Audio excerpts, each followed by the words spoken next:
Buenas tardes, hermanos.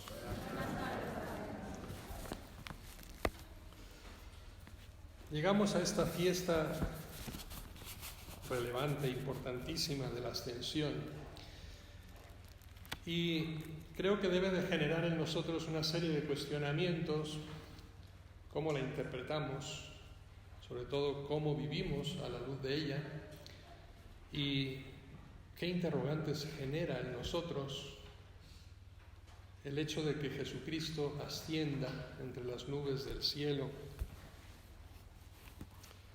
Voy a empezar para un poco ponernos en contexto, citándoles dos frases de dos papas del siglo pasado. Una, en realidad, es del cardenal Ratzinger antes de ser Papa Benedicto, que decía así: el cielo no es un lugar físico que está por encima de las estrellas, es algo mucho más importante. Es el lugar que el hombre tiene junto con Dios. Es el lugar donde el hombre se encuentra con Dios. De tal manera que vemos que el significado de cielo es precisamente que el hombre ha encontrado en Dios un lugar para siempre. Y no está situado ni arriba ni abajo, ni aquí, está en todos sitios. Ahí donde nosotros nos encontramos con Dios. Primera apreciación.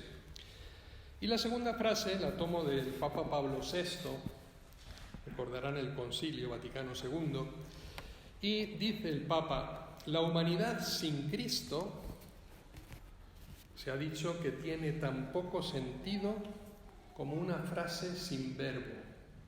La palabra verbo en el sentido gramatical. Una frase, le quitan ustedes el verbo y carece de todo sentido.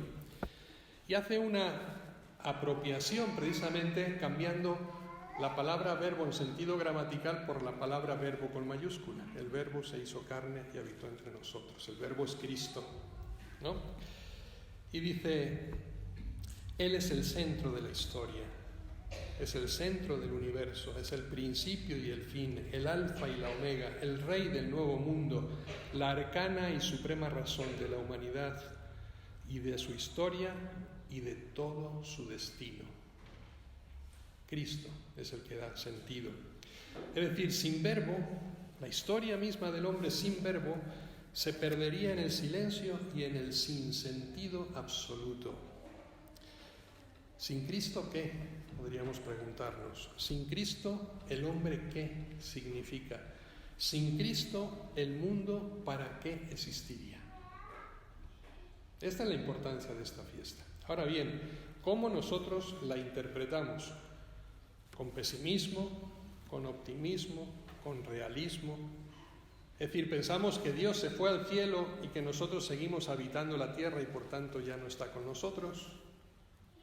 ¿Pensamos que Jesucristo nos ha abandonado? ¿Nos ha dejado solos? Porque puede ser la apreciación de muchos si lee ligeramente el Evangelio sin entrar a detalle en lo que realmente significa. Tenemos que ver la realidad con coherencia, hermanos. Es decir, en un horizonte del tiempo para dilucidar qué es lo que Jesucristo ha hecho, qué sigue haciendo y sobre todo qué nos encomienda hacer a nosotros, precisamente a la raíz, ¿no?, y a la luz de este evento de la ascensión.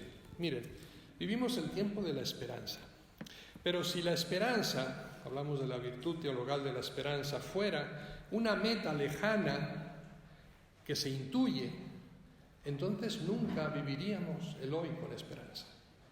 Pensaríamos que es algo para vivir en el futuro, ¿no?, algo que ha de venir pero que no ha llegado en el sentido escatológico. La esperanza cristiana, hermanos, es un quehacer diario, cotidiano, es una realidad actual, un compromiso de nuestra actividad cotidiana, una interpretación de futuro pero ya hecha presente hoy. Esto es lo que nos dice el Evangelio de la Ascensión. Triste y efímera, digo yo, que habría sido la existencia de Jesús en la tierra si con su marcha nos hubiera dejado sin la ilusión de seguir viviendo. porque todo carecería ya de sentido. Y pobre sería nuestro quehacer humano si Él hubiera permanecido para siempre físicamente con nosotros. Esta es la realidad, ¿no?, que tenemos que juzgar. ¿Por qué? Pues simplemente porque nos hubiéramos apoltronado en esa frase, que bien se esté aquí, hagamos 3 tiendas, recuerden la transfiguración y el Tabor, ¿no? No, hay que bajar de la montaña, ¿no? Hay que ponerse a trabajar. ¿Qué hacen ahí plantados mirando al cielo, Galileos? Se tienen que aparecer 2 ángeles al ratito de que Jesús se ha ido al cielo, porque se quedaron ahí extasiados, como diciendo, ¿y ahora qué hacemos? Pues no les ha dicho, vayan y anuncien al mundo entero, ¿no?, todo lo que han visto y oído. Vayan, bauticen. Es decir, nos pasa el relevo. Él volverá, esta es su promesa. Es, por tanto, un Dios de ida y vuelta, no solamente de ida. La pregunta que debemos de hacernos es, ¿nos sentimos realmente como niños pequeños a quienes su hermano mayor ha dejado solos por un momento y no saben qué hacer? Porque a veces esa es la impresión que da, que no somos cristianos de acción, vivimos en un pasivismo absoluto. Nos ha dejado un encargo, vayan al mundo entero. La pregunta es, ¿nos sentimos capaces? O la pregunta sería, ¿al menos lo hemos intentado alguna vez? ¿Cumplir con el mandato de Cristo el día de la ascensión? ¿Cómo abordamos realmente las dificultades que encontramos en la vida del día a día? Momentos difíciles, ciertamente los estamos viviendo, pero no podemos vivir sin esperanza. Y además con una esperanza de triunfo. Y aquí les quiero citar al gran Ortega y Gasset,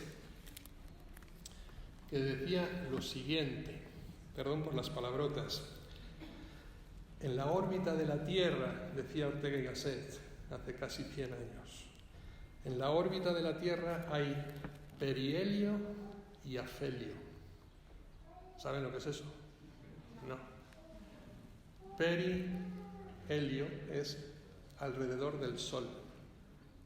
Apo es lejos. Apohelio, helio-sol. Apohelio, lejos del Sol. El movimiento de circunvalación de la Tierra con el Sol, lo que genera en nosotros el invierno y el verano es que se aleja y se acerca del Sol, ¿sí? A veces estamos más cerca y a veces más lejos. Piensen que la distancia media, en unidades astronómicas obviamente, es de 149 millones y medio de kilómetros del Sol. Pero hay una variación de más de 5 millones de kilómetros entre el momento en el que estamos más lejos y el momento en el que estamos más cerca. Fíjense la diferencia, ¿no? Es asombrosa. Y entonces Ortega y Gasset dice, cuidado, porque la órbita de la Tierra tiene estos 2 movimientos. Un movimiento en el que se va alejando del Sol y un momento en el que se acerca al Sol. Y luego comenta, dice, si un espectador se quedara simplemente, un científico, mirando el movimiento de la Tierra en el momento en que se va apartando del Sol, pensaría que ese movimiento es indefinido y que nunca va a regresar. Pero si tiene paciencia y se espera, se va a dar cuenta que en un momento determinado ese movimiento de alejamiento, de afelio, se va a convertir en perihelio. Va a volver por fuerza de gravedad hacia el Sol. Bien, esto, si le hacemos una apropiación a la vida espiritual, a la vida del mundo y a la vida cristiana, también sucede. Hay momentos de odio divino, es decir, de alejamiento de Dios. Y posiblemente estamos viviendo uno de esos momentos, en el que la sociedad cada vez es más atea, es más increyente. La religión ha sido aparcada. No solamente se aparca la religión, sino que se ataca a aquel que quiera hoy defender valores religiosos cristianos. Vivimos en ese momento de enfriamiento, ¿ya? De afelio, de alejamiento del Sol, de alejamiento de Cristo. lo profesó Nietzsche de una manera clara, la muerte de Dios preconizó en sus textos. Dios ha sido juzgado, Dios ha sido condenado, Dios ha muerto. No hay más razón de ser. Pero curiosamente, años después de este aforismo de Nietzsche, llega un periódico que yo espero que nunca nadie de ustedes haya leído, yo tampoco, solo he cogido algunas citas por ahí, el Komsomolskaya Pravda, es un periódico ruso de la Unión Soviética, que decía así: ¿cómo es posible que toda la propaganda, el cierre de las iglesias, el aniquilamiento de los curas, no hayan transformado a los creyentes en ateos? Todo vuelve a su lugar. No hay que preocuparse, hay momentos de odio, ¿sí? Pero todo vuelve a su cauce. Y Dios, el hombre necesita de Dios. Y antes o después va a tomar conciencia de ello. Recuerden la gran frase de San Ambrosio, siglo III del cristianismo, cuando después de Constantino se había convertido todo el imperio romano al cristianismo, decía San Ambrosio: los emperadores nos ayudaban más cuando nos perseguían que ahora que nos favorecen. Porque cuando recibimos el apoyo y el sustento de la sociedad y del mundo, entre comillas el mundo, todo lo que representa la tierra, al final nuestra fe decae, porque no sentimos ninguna obligación, todo está bien, todo está hecho a la luz de Dios, todo el mundo cumple sus mandamientos, entonces ¿qué hacemos? No hay nada que hacer. Ahora, cuando todo está mal, cuando encontramos la oposición, es cuando realmente nos tenemos que sentir llamados a dar la cara por aquello en lo que creemos, por la verdad que profesamos, y que además estamos en la exigencia, por el mismo mandato de Cristo, de hacerla conocer a todas las gentes. Somos nosotros los enviados, somos nosotros los llamados. La Ascensión, por tanto, si nos damos cuenta, es una fiesta que podríamos llamar de contrastes, de radicales contrastes. En primer lugar, por el anonadamiento que implica. Fíjense, el que hoy sube a los cielos es el mismo que bajó hasta lo más profundo de los infiernos. Gran contraste. Primero se abajó para después encontrar la exaltación. Bajó primero hasta las cimas más profundas de la existencia humana. Bajó al seno de una mujer, María, y se encarnó. Bajó al pesebre de Belén, bajó al taller de Nazaret, bajó junto con todos los pecadores a ser bautizado en el Jordán, bajó a la pasión y a esa muerte injusta. Pero después se eleva y eleva consigo, que es lo más importante, al hombre, a la humanidad entera, a la más alta dignidad, y a la verdadera plenitud del ser humano y a la participación en la divinidad. Gran contraste, el proceso que vive Jesús y que nos anima a vivir a nosotros. Ahora bien, a la plenitud se llega por el vaciamiento, por el anonadamiento, a la exaltación se llega por la humillación y a la Pascua se llega siempre por la cruz. Pero resulta que nosotros, claro, creemos en la plenitud, nos gusta la exaltación, queremos vivir una permanente Pascua, pero queremos también rechazar, con lo cual todo se hace imposible, el vaciamiento, la humillación y la cruz. Pero si nosotros al cristianismo le quitamos esto, no queda nada de lo otro. Esta es la realidad. Este es el gran contraste que vivimos hoy en la Ascensión. Los veneros de la divinidad, otro gran segundo contraste. Los veneros, la fuente, ¿ya? Donde surge el agua. Jesús marcha, pero al mismo tiempo se queda. Este es el misterio de la Ascensión. Se queda siempre con nosotros de una manera más plena, absoluta. Se pierde su presencia corporal, sí, pero se multiplican sus presencias espirituales que no son menos reales. Todo se llena de su presencia. Empieza la era sacramental. ¿Por qué? Porque la presencia física era limitada. Si estaba en Jerusalén no podía estar en México. Si estaba en México no podía estar en Madrid. Pero resulta que una vez que asciende, ese cuerpo divinizado de Jesús puede estar en todos los sitios a la vez, de tal manera que su presencia espiritual se hace mucho más fuerte, más intensa y más plena para todos. La nueva presencia, por tanto, es más íntima, más viva. Sí es verdad que sentimos y nos duele su marcha, pero nos conviene que Él se vaya. Él mismo nos lo dijo, les conviene que yo me vaya porque voy a prepararles un sitio, cosa que no podía conseguir si se queda. Otro contraste, la necesidad de prestar a Cristo a nuestra persona. Remata, culmina Cristo su obra en la tierra y empieza la nuestra, que es también la de Cristo. Desaparece Cristo, pero aparecen otros Cristos, con mayúscula. ¿Recuerdan aquella canción? No sé si aquí la usaban. Hombres nuevos, creadores de la historia, constructores de nueva humanidad. Bien, somos otros Cristos.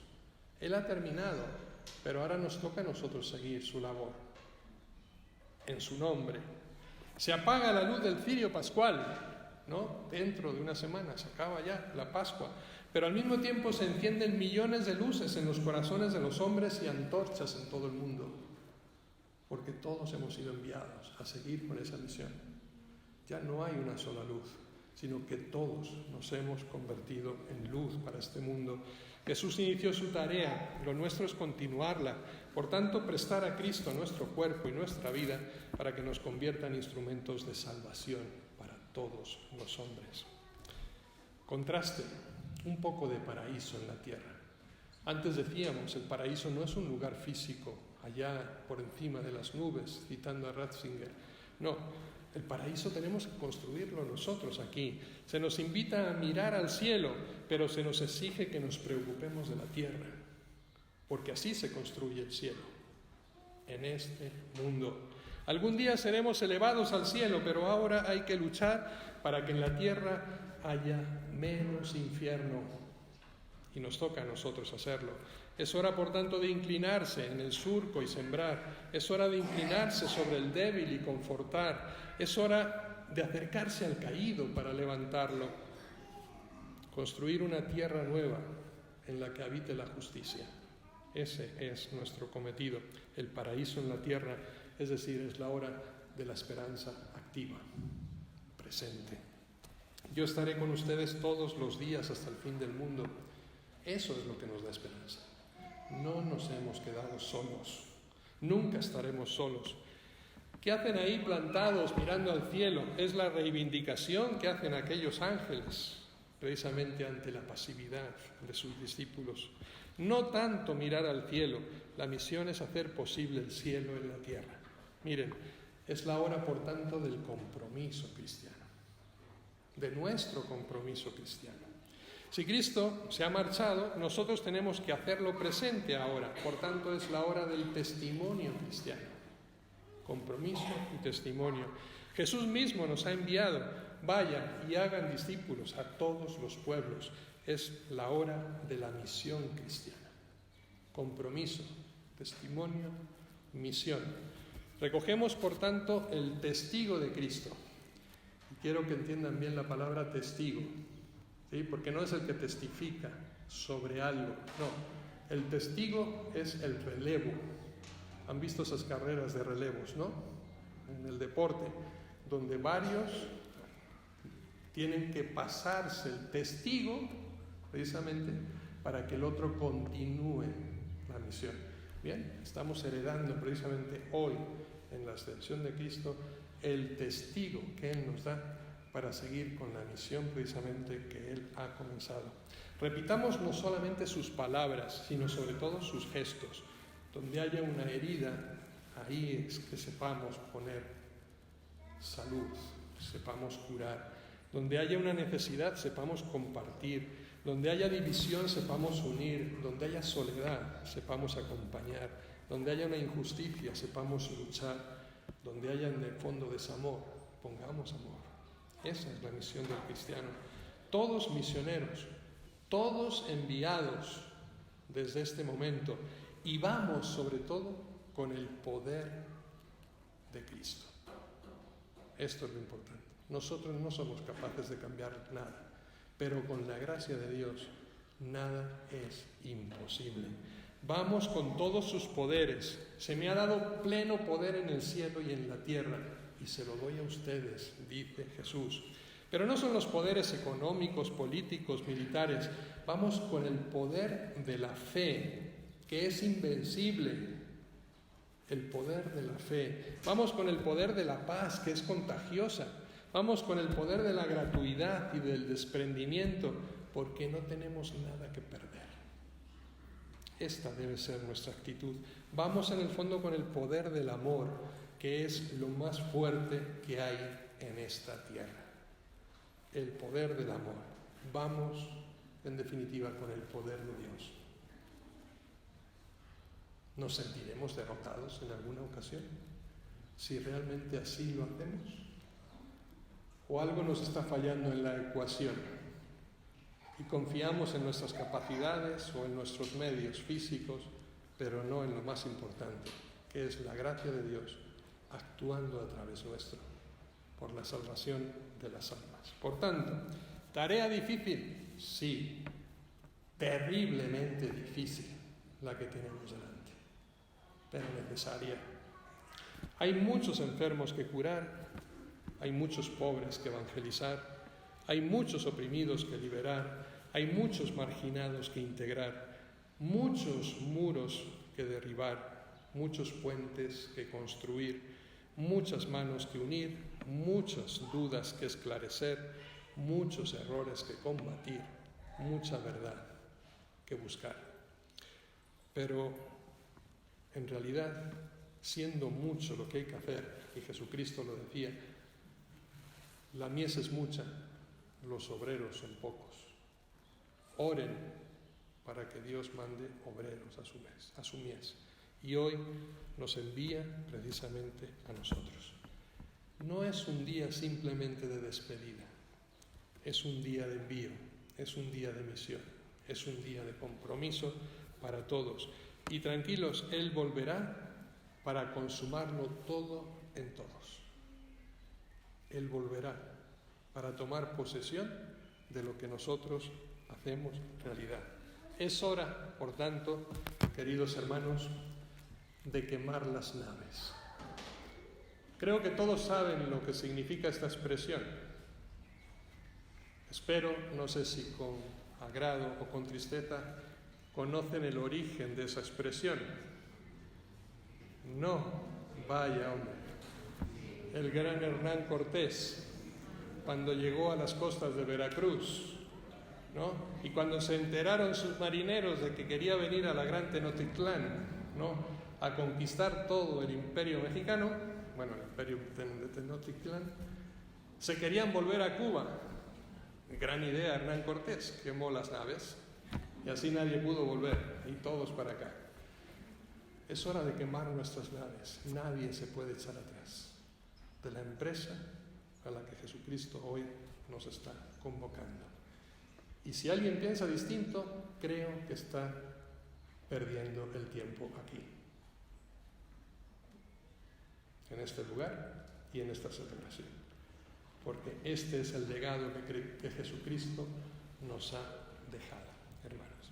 Ánimo, esperanza y coraje. El trabajo es duro, pero tenemos el éxito garantizado. Que así sea.